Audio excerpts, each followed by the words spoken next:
शालू भाभी का मैं दिल से दीवाना था।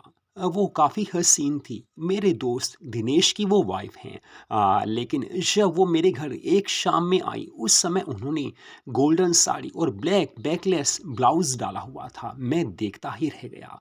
बस उसके बाद तो दोस्तों, मधु लव स्टोरीज चैनल पर ये कहानी आप सुन रहे हैं। मस्ती भरी कहानी है, आपको पसंद जरूर आएगी।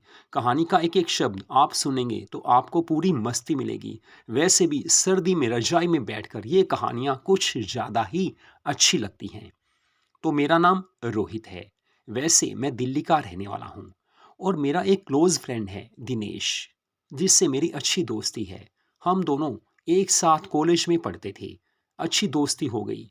लेकिन मेरी फैमिली चंडीगढ़ में रहती है। दिल्ली में ही मेरी जॉब लग गई थी, अपना घर है। वैसे मैं अकेला रहता था। ऐसी जिंदगी चल रही थी। बस तभी कुछ दिनों में मेरे दोस्त दिनेश की शादी का समय आ गया था। मैंने देखा कि दिनेश काफ़ी खुश है। होना भी चाहिए, क्योंकि शादी एक ऐसी चीज़ है, जिसकी हो रही हो वो तो काफ़ी खुश होता है।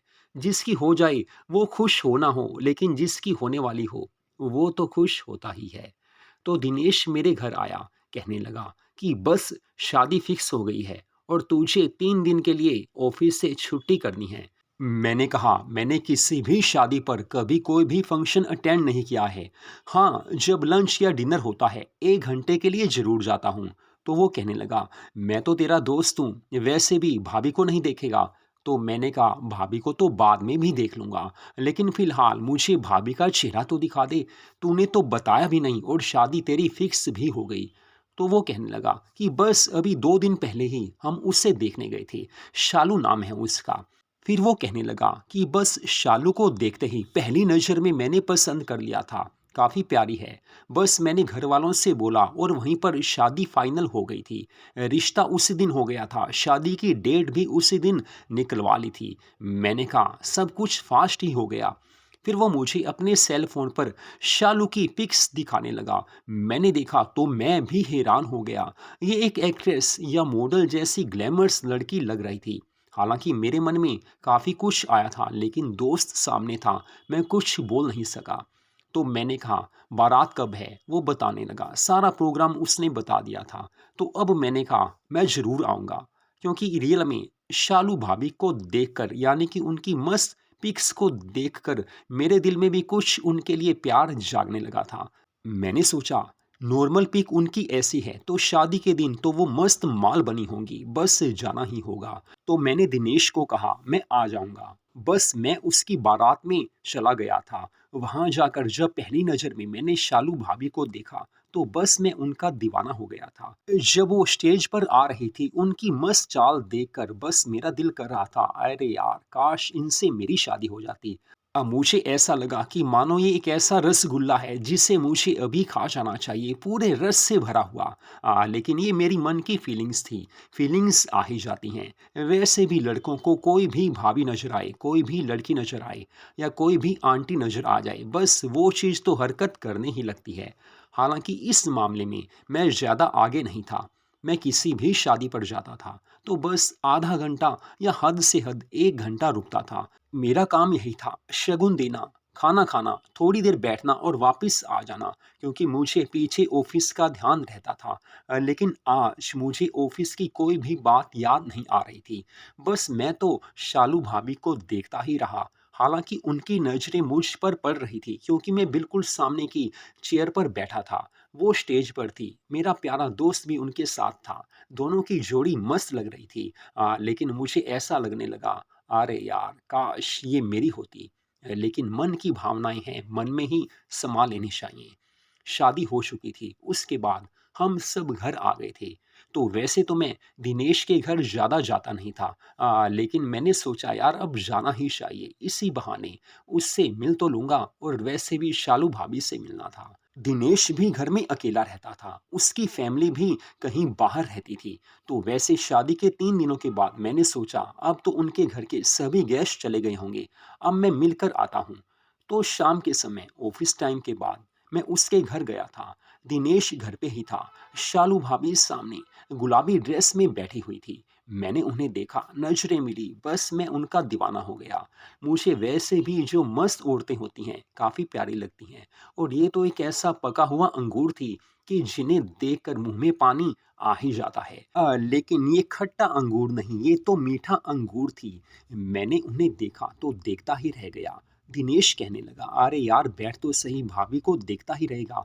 एकदम मैंने नज़रें नीचे की, मैं भूल गया था कि दिनेश पास में है। बस मैं सोफ़े पर बैठ गया था, दिनेश मेरे साथ बैठ गया था। फिर मैंने कहा, "दिनेश, खुश होगा तू तो?" वो कहने लगा कि हाँ, खुश हूँ, शादी के बाद तो हर कोई खुश होता ही है। फिर मैंने जानबूझकर कहा कि शालू भाभी को हनीमून पर कहाँ लेकर जा रहा है? तो दिनेश कहने लगा, "बस देखते हैं।" क्योंकि मुझे पता था कि दिनेश कुछ कंजूस भी है। मेरे हिसाब से वो जल्दी शालू भाभी को हनीमून पर लेकर जाने वाला नहीं था।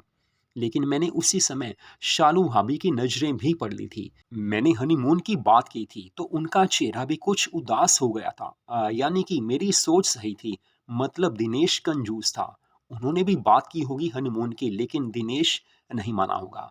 तभी शालू भाभी वहाँ से उठी और कोल्ड ड्रिंक्स लेकर आ गई थी। हम तीनों बैठे हुए बातें करने लगे। हालाँकि शालू भाभी ने ज़्यादा बात नहीं की। थोड़ी देर में दिनेश का फ़ोन आया था। वो फ़ोन करता हुआ बाहर जाने लगा। मैंने कहा, "अरे यार, कहाँ जा रहा है?" तो वो कहने लगा कि बस 2 मिनट में आया, बाहर कोरियर आया है। वैसे तो मैं कभी भी किसी भाभी से ज़्यादा बात नहीं करता था, लेकिन इन्हें देखकर ना जाने मन में क्या बात आ गई। मैंने कहा, "शालू भाभी, आप काफ़ी प्यारी नज़र आ रही हो। सच में आप एक रसगुल्ले जैसी रस भरी नज़र आ रही हो।" अब मुझे नहीं पता था कि ये बात मुझे करनी चाहिए या नहीं करनी चाहिए। मेरे मन में जो बात आई मैंने बोल दी, लेकिन उनको ये बात बुरी लग गई थी। वो कहने लगी कि देखिए रोहित जी, आप जो बोल रहे हैं वो मुझे वैसी बातें पसंद नहीं हैं। सबकी अपनी सोच होती है। एक चीज़ होती है, उसी के हिसाब से हर बात की जाती है। रिस्पेक्ट करनी चाहिए तभी रिस्पेक्ट मिलती है। वैसे दिमाग तो मेरा था, मैंने उसी समय उन्हें सॉरी बोल दिया। मैंने कहा, "शालू भाभी सॉरी।" बस मन में जो भावनाएँ आई, जो फीलिंग्स आई मैंने बोल दी। वो कहने लगी कि फीलिंग्स आनी चाहिए लेकिन मन में ही दबा कर रखनी चाहिए। हर बात किसी के सामने बोली नहीं जा सकती और वैसे भी मेरी नेचर ऐसी नहीं है। अब मैंने सोचा मैंने कुछ ज़्यादा ही गलत बोल दिया है। हालाँकि थोड़ी देर में दिनेश आ गया था। अब मुझे लगा यहाँ ज़्यादा बैठना सही नहीं होगा। 5 मिनट और मैं बैठा था, तभी मैंने कहा कि देख दिनेश, मुझे कहीं जाना है। तो वो कहने लगा, "अरे यार, जब आया है 1-2 घंटे तो बैठ।" मैंने कहा, "नहीं, मुझे कोई काम याद आ गया है।" उस समय मैंने वहाँ से निकलना सही समझा क्योंकि इस समय शालू भाभी से मेरी नज़रें मिल नहीं पा रही थी क्योंकि मैंने उन्हें कुछ ऐसे शब्द बोले थे। हालाँकि उसमें कुछ गलत नहीं था, एक हँसी थी, एक मज़ाक था। लेकिन फिर भी मैंने सोचा चलता हूँ, तो मैं घर आ गया था। सारी रात मैं सोचता रहा कि मैंने गलत बोल दिया, अब उनसे सॉरी फ़ील कैसे करूँ? क्योंकि मेरे मन में उनके लिए प्यार तो था, लेकिन अच्छी फ़ीलिंग्स भी थी। कुछ गलत इरादा नहीं था, लेकिन मुँह से कुछ भी निकल आता है। मैंने उस समय कंट्रोल नहीं किया, लेकिन अब मन में था कि एक बार उनसे मिल लूँ, सॉरी फ़ील करूँ। हालाँकि सॉरी तो मैंने बोला था, लेकिन दोबारा दिल की बात कहने का मौका मिलना चाहिए था। तो रात को यही सोचता हुआ मैं सो गया था। अगली सुबह मैं ऑफिस गया। ऐसे 2-3 दिन बीत गए थे। तो एक शाम को दिनेश का फ़ोन आया। वो कहने लगा कि रोहित, घर पे आ जा। बस वो शादी की एल्बम आ गई है। वैसे भी जो वीडियो बनी थी वो भी आ गई है। आकर देख लेना। मैंने कहा, "तू घर पे है?" वो कहने लगा कि मैं तो ऑफिस में हूँ। बस थोड़ी देर में निकलने वाला हूँ। तेरा ऑफिस जल्दी बंद होता है, तभी तेरे को बोला। अब मैंने सोचा अब मुझे जाना चाहिए। ताकि शालू भाभी से अपनी सॉरी फ़ील कर सकूँ। तो मैं उसी समय ऑफ़िस से निकल पड़ा था। हालाँकि अभी ऑफ़िस बंद होने में टाइम था। मैं दिनेश के घर चला गया। डोरबेल बजाई, शालू भाभी सामने मिनी स्कर्ट में नज़र आई थी। मैंने उन्हें देखा तो दिल उनका और ज़्यादा दीवाना हो गया। मिनी स्कर्ट में पहली बार मैंने उन्हें देखा था। पिंक कलर की मिनी स्कर्ट में वो इतनी सेक्सी लग रही थी कि दिल किया कि बस इन्हें अपना बना ही लिया जाए। लेकिन मैं तो सॉरी फ़ील करने आया था, ये बात भी मेरे दिमाग में थी। वो कहने लगी कि आइए रोहित जी, कैसे हो आप? मैंने कहा, मैं ठीक हूँ। फिर मैं सोफ़े पर बैठ गया। मैंने कहा, बस मैं वैसे ही आया हूँ क्योंकि दिनेश की कॉल आई थी। उसने बोला था कि शादी की एल्बम आ गई है और वीडियो भी आ गई है। तो शालू भाभी कहने लगी, हाँ, हाँ, मुझे पता है। मैंने ही उन्हें बोला था कि जिनको आपने बोलना है एल्बम के लिए उनको बोल देना, तो आपको भी दिखानी होगी। फिर वो कहने लगी, आप चाय पिएँगे या कॉफ़ी पिएँगे? मैंने कहा, नहीं कोल्ड ड्रिंक पीऊँगा। तो वो कोल्ड ड्रिंक लेकर आ गई थी, हम दोनों कोल्ड ड्रिंक पीने लगे। फिर मैंने उन्हें प्यार भरी नज़रों से देखते हुए कहा कि भाभी आप उस दिन की बात को अब भी याद कर रही हैं? तो वो कहने लगी, अरे नहीं रोहित जी ऐसा कुछ नहीं है लेकिन उस दिन ना जाने मुझे वो बात क्यों पसंद नहीं आई। हालाँकि आपने कुछ गलत नहीं बोला था लेकिन मैंने कुछ ज़्यादा ही आपको बोल दिया। मैं उसके लिए सॉरी फ़ील करती हूँ। मैंने उन्हें कहा, अरे नहीं भाभी मैं तो आपसे खुद सॉरी फ़ील करने की सोच रहा था। मैं समझ नहीं पा रहा था कि कैसे बात करूँ आपसे। तो वो कहने लगी, बस आपके दिल में था तो आपको मौका मिल गया। वो मुस्कुराती हुई कहने लगी थी। मैंने कहा, भाभी एक बात बोलूँ? वो कहने लगी कि हाँ, हाँ बोलिए, अब आपको कुछ नहीं बोलूँगी। मैंने कहा, इस मिनी स्कर्ट में आप काफ़ी सेक्सी लग रही हो। वो कहने लगी, आपने तो बोल दिया लेकिन सुबह इन्होंने कुछ भी नहीं बोला। मैंने स्पेशली आज मिनी स्कर्ट डाली थी ताकि ये देखें, तारीफ़ करें। अब आप तो जानते होंगे कि कोई भी वाइफ़ क्यों ना हो, हमेशा अपने हस्बैंड की तारीफ़ की भूखी होती है। तो मैंने उन्हें बोला, बस दिनेश कुछ ऐसा ही है, लेकिन हमने आपकी तारीफ़ दिल से की है। और भी कुछ कहना चाहता हूँ लेकिन फिर आपको बुरा लगेगा। तो वो कहने लगी, अरे नहीं ऐसा कुछ नहीं है, जो आपकी फीलिंग्स हैं बोल दीजिए, मुझे बुरा नहीं लगेगा। मैंने कहा, सच में आप काफ़ी क्यूट हो, मिनी स्कर्ट में मैंने पहली बार आपको देखा है। इतनी मस्त आप नज़र आ रही हो कि बस दिल चाहता है कि आपको एक बार गले से लगा लूँ। वो हंसती हुई कहने लगी, आपकी शादी कब हो रही है? मैंने कहा, मेरी शादी को तो अभी टाइम है। तो वो कहने लगी, आपकी वाइफ काफ़ी ज़्यादा अच्छी होगी और काफ़ी खुश रहेगी, क्योंकि आपको ये चीज़ पता है कि किसी औरत की तारीफ़ कैसे करनी है, उसको कैसे देखना है, कैसे उससे बात करनी है। हालाँकि इस मामले में दिनेश को कुछ पता नहीं है, बस ये कुछ ऐसे ही हैं। उस दिन आप हनीमून की बात कर रहे थे, मैं इनसे पहले ही बोल चुकी हूँ, लेकिन ये कहने लगे, जब पैसे होंगे तब चलेंगे, शादी पर खर्चा ज़्यादा आ गया है। मैंने कहा, भाभी ये बात तो गलत है, आपको पता है कि शादी के बाद हनीमून पर जाना ज़रूरी होता है। तो वो कहने लगी, रोहित भैया वो तो ज़रूरी है लेकिन ये समझते नहीं हैं। तो मैंने बीच में ही उन्हें टोक दिया, प्लीज़ यार मुझे भैया मत कहिए। मेरे दिल में आपके लिए दूसरी फीलिंग्स हैं, यानी कि एज़ फ्रेंड मैं आपसे बात कर रहा हूँ। वो नज़रें झुकाकर बोली, चलिए आपकी बात मान लेते हैं। एक की बात हो तो दूसरे को माननी ही पड़ती है। वैसे आप अच्छी नेचर के हैं। फिर वो मुझे कहने लगी, अपना सेल फ़ोन नंबर आप मुझे दे दीजिए, कभी बात करनी हो तो कर लूँगी। मैंने कहा, वाओ भाभी आज तो आपने खुश कर दिया। तो मैंने उन्हें अपना सेल फ़ोन नंबर दे दिया था। उन्होंने भी अपना सेल फ़ोन नंबर मुझे दे दिया था। फिर मैंने पूछ लिया कि आपसे बात कब हो सकती है? तो वो कहने लगी, बस ये शाम को 7 बजे आते हैं, आप उससे पहले कभी भी बात कर सकते हैं। या कई बार जब ये बाहर टूर पर जाते हैं, तो आप रात में कभी भी कर सकती हैं। घर में कोई होता तो है नहीं, लेकिन ये बात मेरे और आपके बीच में रहे, क्योंकि आपको पता है कि 2 दोस्तों के बीच में दोस्ती टूटनी नहीं चाहिए। फिर मैंने कहा, ये बात तो ठीक है।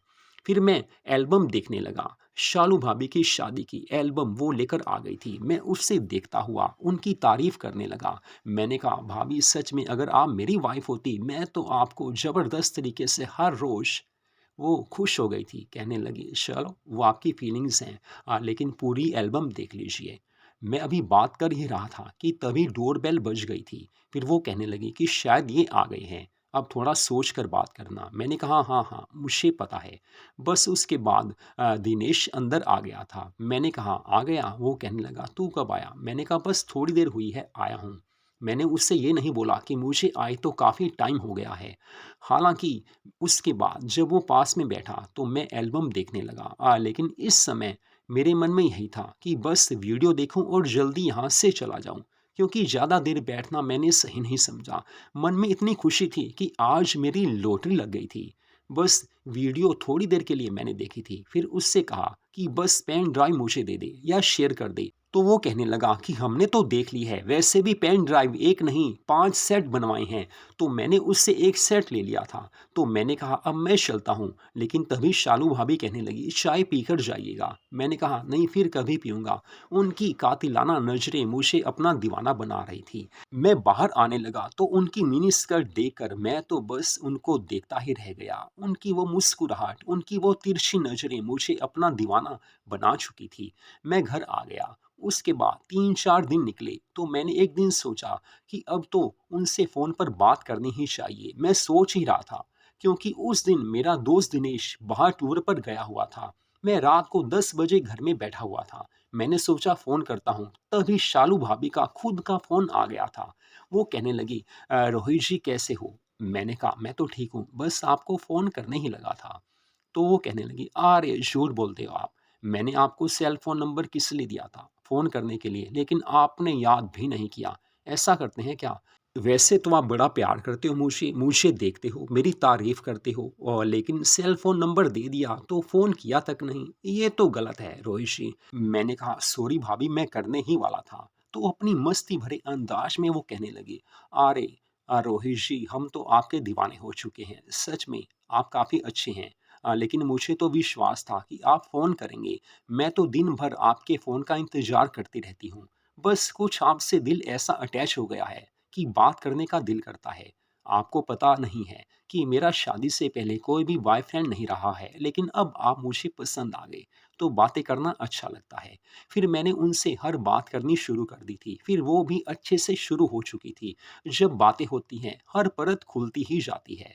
उसके बाद मैंने उन्हें कहा कि वीडियो कॉल कर सकता हूँ, तो वो कहने लगे कि हाँ, हाँ, क्यों नहीं? वीडियो कॉल में कोई मनाही थोड़ी है। मैं तो खुद चाह रही थी कि बस आप कुछ देखें और मैं भी कुछ देखूँ। आधा घंटा वीडियो कॉल पर हम दोनों बातें करते रहे थे। वो भी खुश थी और मैं भी खुश था।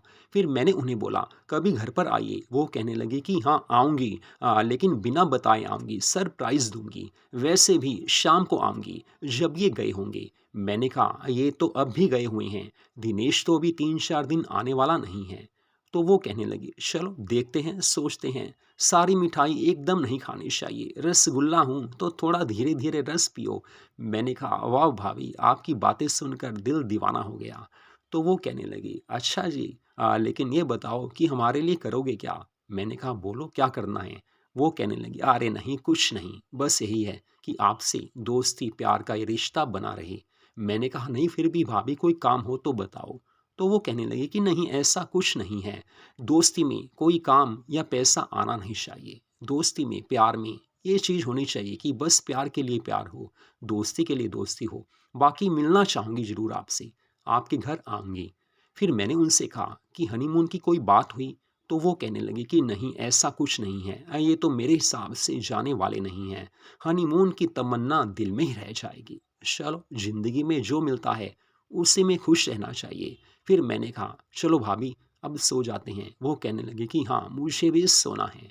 तो ये रात मेरे लिए सबसे बड़ी खुशी की रात थी। ज़िंदगी में इससे हसीन रात मेरे लिए और कोई भी शायद नहीं होगी। कहते हैं कि शादी के बाद जो सुहाग रात होती है, वो इंसान की ज़िंदगी की सबसे खूबसूरत रात होती है। लेकिन मेरी शादी तो नहीं हुई थी, लेकिन शालू भाभी से इतनी बातें हुई, वीडियो कॉल पर उनको देख पाया। ये मेरे लिए सबसे बड़ी हसीन रात, इसे आप सुहाग रात तो नहीं कह सकते, लेकिन उससे कम भी नहीं कह सकते। तो अगले दिन मैंने शाम को उन्हें फ़ोन किया था। फ़ोन उन्होंने नहीं उठाया। 3-4 बार ट्राई किया, लेकिन फ़ोन उन्होंने नहीं उठाया था। रात को उनकी बैक कॉल आई थी। मैंने कहा, "भाभी, आपने फ़ोन उठाया नहीं था।" तो वो कहने लगी कि पहली बार मैं मार्केट में थी, दूसरी बार आपने किया तो मैं वॉशरूम गई हुई थी। एक्चुअली मैं आज कोल्ड ड्रिंक ज़्यादा पी ली थी, तो बार-बार वॉशरूम जाना पड़ रहा था। मैंने कहा, "हाँ, वो तो हो ही जाता है। कोल्ड ड्रिंक पिएँगे तो वॉशरूम तो जाना ही पड़ेगा।" फिर से हम प्यार भरी बातें करने लगे। हमारा प्यार भरा रिश्ता अनमोल रिश्ता था, जिसमें हम एक दूसरे को हर खुशी दे रहे थे। प्यार में, दोस्ती में सब कुछ हो ही जाता है। हर बात मैं खुलकर उनसे कर रहा था, वो भी दिल की हर बात शेयर कर रही थी। उन्हें पता था कि मैं उन्हें प्यार करता हूँ और मुझे उनका पूरा प्यार मिलने लगा था। बातों बातों में उन्होंने बताया कि उन्हें एक्टिवा खरीदना है, लेकिन दिनेश नहीं मान रहा। मैंने कहा, "मैं लेकर दे दूं?" वो कहने लगी, "अरे नहीं रोहित जी, ऐसा नहीं है। एक्टिवा तो खुद ही लूँगी, इनको बोल कर दूँगी। पैसे मेरे पास कुछ तो हैं, बस थोड़ा इनसे मिल जाएँ।" तो मैंने कहा, "कितने हैं?" वो कहने लगी, "मेरे पास 40,000 हैं, लेकिन बाकी तो दिनेश से ही लूँगी। शादी की है तो इनका फ़र्ज़ भी तो बनता है। हालाँकि काफ़ी कंजूस हैं, आगे करवा चौथ आने वाला है। मैंने इन्हें बोला था कि एक प्यारा-सा लहंगा चोली दिलवा दीजिए, जिसमें मैं काफ़ी सेक्सी नज़र आऊँ। रोहित जी, आप जानते हैं कि करवा चौथ का व्रत हम लेडीज़ के लिए सबसे मस्त व्रत होता है। इसमें हर लेडी ज़बरदस्त बनकर रहती है। वैसे भी शादी के बाद मेरा पहला करवा चौथ है। मैंने कहा, हाँ शालू भाभी, वो तो है। बस इसके बाद फिर से वीडियो कॉल हुई थी और वीडियो कॉल में पता ही नहीं चला कि 2 घंटे हमें बीत चुके थे। हम एक दूसरे के दीवाने हो गए थे। दोस्ती हो तो ऐसी, एक दूसरे के बिना रहा ही ना जाए। बस अगले दिन मेरी ज़िंदगी का सबसे प्यारा दिन था। हुआ कुछ ऐसा कि रात को 8 बजे मैं अपने घर में बैठा हुआ था। खाना मैंने खा लिया था क्योंकि मैं बाहर से खाना लेकर आता था। मैंने सोचा शालू भाभी को फ़ोन करूँगा, लेकिन तभी डोरबेल बजी। मैंने दरवाज़ा खोला तो सामने देखा शालू भाभी गोल्डन ड्रेस में, यानी कि गोल्डन साड़ी और बैकलेस ब्लैक ब्लाउज़ में नज़र आ रही थी। मैंने उन्हें देखा तो देखकर हैरान हो गया।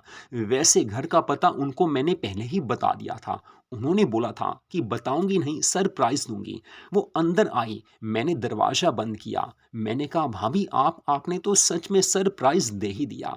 तो उसी समय वो मुझे गले से मिलने लगी थी, कहने लगी कि बस मैंने बोला था तो आ ही गई, बस रात यहीं रहूंगी। मैंने कहा, वाह भाभी। तो वो कहने लगी कि दिनेश अभी आने वाले नहीं हैं, तो मैंने सोचा आज आपको खुश कर ही देती हूँ, मिल लेती हूँ आपसे। थोड़ा आपका भी मन बहल जाएगा और थोड़ा मुझे भी रिलैक्स फील होगा, क्योंकि काफ़ी दिनों से आपको पता है कुछ हो नहीं पाया है। मैंने कहा, भाभी सच में यार, आपने तो मेरा दिल खुश कर दिया।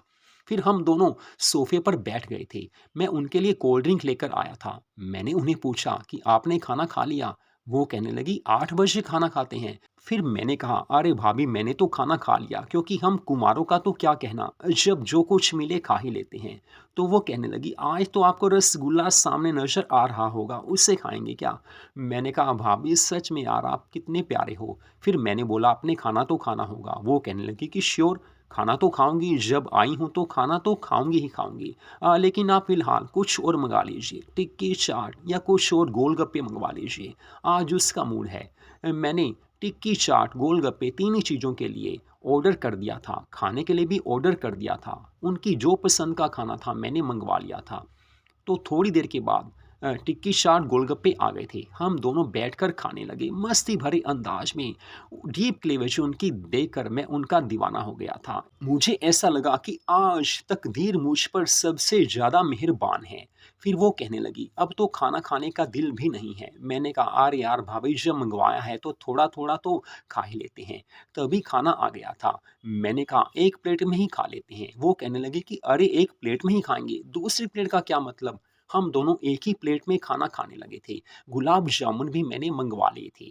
वो खाने लगी थी। मैंने कहा था, मुझे दूसरे गुलाब जामुन खाने हैं। तो वो मस्ती से कहने लगी, अच्छा रोहित जी, आपको गुलाब जामुन भी अच्छे लगते हैं, दूसरे वाले? मैंने कहा, हाँ भाभी जी, हमें तो गुलाब जामुन अच्छे लगते हैं।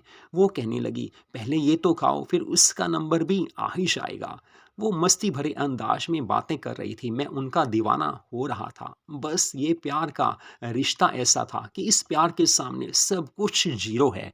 उसके बाद हम फ्री हो गए थे। बेडरूम में हम दोनों आ गए थे। मैंने कहा, कैसी चल रही है आपकी ज़िंदगी? वो कहने लगी कि बस चल ही रही है। आपको पता है, काफ़ी कंजूस हैं। प्यार में भी कंजूस हैं, टाइम होता नहीं है, तारीफ़ करते नहीं हैं। प्यार में इनके पास 5 मिनट से ज़्यादा ये टिक नहीं पाते हैं। अब आप बताइए, क्या करूँगी? बाकी आप समझदार हो। तो मैंने कहा, सबसे पहले तो मैं आपको प्यारा सा गिफ्ट दे रहा हूँ। मैंने उनके हाथ में 50,000 रुपीज़ रख दिए थे। मैंने कहा, ये आपके एक्टिवा के लिए, 40,000 आपके पास हैं, 50 ये रहे, बाकी जो लगेंगे मुझे आप बता देना। तो वो कहने लगी, अरे नहीं रोहित जी, ये मैं नहीं लूँगी। मैंने ज़बरदस्ती कहा कि आपको लेने ही पड़ेंगे। बस वो कहने लगी, आप भी ना बस। मैंने कहा, अरे नहीं यार, ये मेरे दिल की इच्छा है। एक दोस्त दोस्त के लिए इतना तो कर ही सकता है। बाकी आप घर में दिनेश को ये बोल देना कि मायके से मंगवाए हैं। तो वो कहने लगी कि हाँ, वो तो मैं सोच लूँगी, उस काम में तो मैं एक्सपर्ट हूँ। बस हम दोनों में तरह-तरह की बातें होने लगी थी। हर बात उन्होंने दिल खोलकर मेरे से कर ली थी। उसके बाद मैंने कहा, अब तो सब कुछ एक हो ही जाना चाहिए।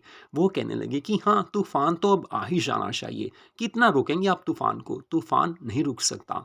तो मैंने कहा, चलो तूफ़ान को आने ही देते हैं। ऐसा तूफ़ान आया, ऐसी बिजली कड़की, वो मौसम उस समय ऐसा सुहावना हो गया कि बस करने में पूरा अच्छा लगने लगा था। वो भी खुश हो रही थी और मुझे भी जो मिला था, मैं खुश था, वो भी खुश थी, हम दोनों एक हो गए थे। प्यार में, दोस्ती में, मोहब्बत में एक हो जाना सबसे बड़ा मायने रखता है। शालू भाभी ने मुझे जन्नत की पूरी सैर करवा दी थी। घर बैठे जन्नत के दर्शन कैसे किए जाते हैं, शालू भाभी ने आज नज़ारा दिखा ही दिया था। फिर से हम बातें करने लगे। वो रात कैसे बीती पता ही नहीं चला। अगली सुबह मैंने उन्हें बोला कि आज बाहर घूमने चलते हैं। उन्होंने हाँ कर दी थी। सारा दिन हम बाहर घूमते रहे थे। रात को फिर से हम घर आ गए थे। ये रात भी हम दोनों पास में ही थे। दोस्ती में, प्यार में एक दूसरे का हो ही जाना पड़ता है। बस उसके बाद तो हमारी ज़िंदगी खुशियों से भर चुकी थी। अगले दिन दिनेश भी वापस आ गया था। वैसे उसकी प्रमोशन हो चुकी थी, लेकिन कंजूस जो था वो तो वहीं का वहीं रहा। तो 8 दिनों के बाद वो आया था। मैं उससे मिलने गया था क्योंकि मुझे पता था कि मिलने जाना ज़रूरी है। अब हर रोज़ शालू भाभी और मेरी बातें होने लगी थी। सुबह ऑफ़िस जाने के बाद मैं फ्री होकर उनसे बातें करता था। उनको भी इंतज़ार होता था कि कब मेरा फ़ोन आएगा। वैसे वो भी कई बार खुद फ़ोन कर लेती थी, लेकिन दोनों में बातें होती रहती थी। बातों-बातों में मैंने उनसे बोल दिया था कि भाभी एक काम है, करोगे? वो कहने लगे कि अरे हाँ यार, आपको ना थोड़ी करूँगी। मैंने कहा अगली बार जब दिनेश कहीं टूर पर जाएगा, 3 दिन के लिए शिमला घूमने चलें? तो वो कहने लगी सच में मेरे मन में भी यही था। मैं भी आपसे अभी बोलने वाली थी क्योंकि आपके साथ करके अच्छा लगेगा। घूम फिर के आपके साथ घूमना, मस्ती करना अच्छा रहेगा। बस उन्होंने हाँ कर दी थी। वो टाइम भी बाद में आ ही गया था। 3 दिनों के लिए हम शिमला गए थे। वो मस्ती, वो मज़ा और वो हम घूमे-फिरे, जी भरकर हमने किया। उनको मैंने अच्छे से शॉपिंग करवाई थी। उनका सारा काम तसल्ली से कर दिया था। वो भी खुश थी, मैं भी खुश था। ज़िंदगी की हर खुशी हम दोनों को मिल रही थी। हम एक दूसरे के बिना रह ही नहीं पाते थे। मतलब हम एक दूसरे से बातें रोज़ ज़रूर करते थे। कई बार रात में लंबी बात हो जाती थी और वीडियो कॉल तो उनको मैं करता ही रहता था क्योंकि वीडियो कॉल में वो अच्छे दर्शन करवा देती थी। तो मधु लव स्टोरीज़ चैनल पर इस कहानी को आपने सुना। ऐसी ही मस्ती और प्यार से भरी कहानियों को सुनने के लिए हमारे चैनल को सब्सक्राइब ज़रूर कीजिए।